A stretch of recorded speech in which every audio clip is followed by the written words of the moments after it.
responded towards the fiscal cushion that we need to have in order to, prepare for any further eventuality, especially when it comes to our eastern neighbor. Do you feel the government is ready for that? Do you feel we'll be seeing something of that sort tomorrow during the budget speech?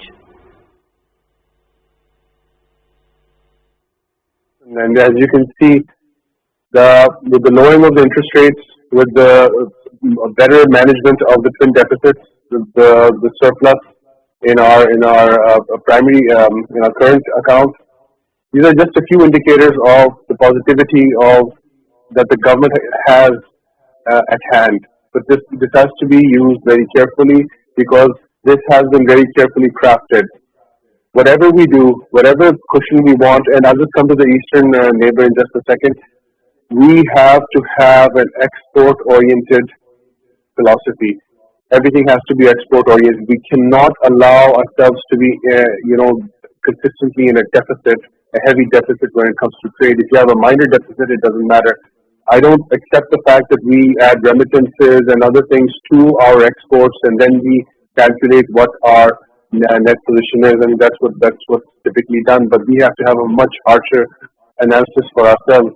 We have to, with trades and services, we have to come up to either at par or more than the imports, and that will wash away many of the problems that we're facing. So when we talk about fiscal cushion, that this immediately comes into your thing. I'm just going to try to keep it very, very simple.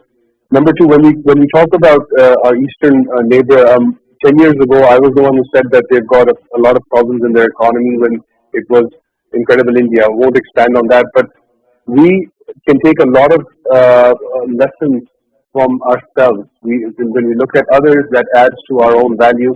That fiscal management in an intelligent manner is what Pakistan needs, and that's what Pakistan has been doing. And I'm going to circle back to what I said earlier on, which is, and I think this is tectonic. I think this is tectonic what the finance minister has said, that debt is now not going to be taken so easily, and if it is taken, it's not going to be taken on heavy rates.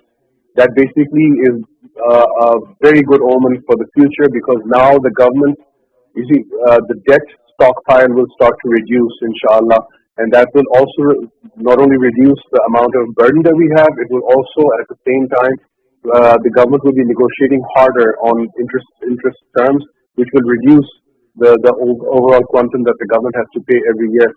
If this is not done, we're going to have a very serious problem, because 84% roundabout is our debt GDP. Some may argue it's less, some say it's 79. No, I would call it 84%. We cannot sustain this. We have to, and yes, I'm about to share a statistic with you. We have to bring this down to 25-30% of our GDP. We cannot allow such a heavy burden to be there. When we talk about fiscal cushion, this is what we need. All right. This is interesting to know, at least to understand and decipher from, layman's perspective like mine. So thank you very much to have explained that from that perspective as well.